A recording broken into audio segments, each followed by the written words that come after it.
എടുത്തതെന്ന് പറഞ്ഞ പോലെയാണ്. നിങ്ങളെല്ലാം തെളിവ് ഹാജരാക്കിയോളി. ഞാൻ പോയിക്കൊണ്ട് എനിക്കറിയാം വണ്ടി എടുത്ത് കൊണ്ടുവന്നെങ്കിൽ എനിക്ക് കൊണ്ടുപോകാൻ എനിക്കറിയാം. കൽപ്പറ്റ നഗരമധ്യത്തിൽ ഇന്നലെ രാവിലെ 10:30യോടെയായിരുന്നു നാടകീയ രംഗങ്ങൾ അരങ്ങേറിയത്. കൈ കാണിച്ചിട്ടും നിർത്താതെ പോയ ഇന്നോവ കാർ ആനപ്പാലത്തിന് സമീപത്ത് ട്രാഫിക് പോലീസ് തടഞ്ഞു. കാർ ഓടിച്ചിരുന്ന യുവാവ് ഡ്രൈവിംഗിനിടെ ഫോൺ ഉപയോഗിച്ചുവെന്നായിരുന്നു പോലീസ് വാദം. എന്നാൽ ബ്ലൂടൂത്തിലാണ് സംസാരിച്ചതെന്ന് യുവാവും തർക്കിച്ചു. വാഹനവുമായി സ്റ്റേഷനിലേക്ക് വരണമെന്നായി പോലീസ്. ഇതിനും കാർ ഉടമ വഴങ്ങിയില്ല. താക്കോൽ കൈമാറാനും തയ്യാറാകാതിരുന്നതോടെ ട്രാഫിക് SI VP ആന്റണി ഇയാളെ ബലം പ്രയോഗിച്ച പോലീസ് വാഹനത്തിൽ കയറ്റി.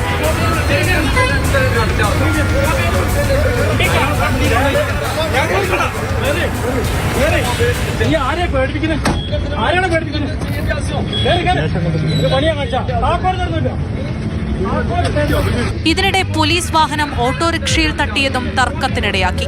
ദൃശ്യങ്ങൾ വ്യാപകമായി പ്രചരിച്ചതോടെ വിവാദമായി. ഇതിനെ തുടർന്നാണ് SI ആന്റണിയെ മാനന്തവാടിയിലേക്ക് സ്ഥലം മാറ്റിയത്.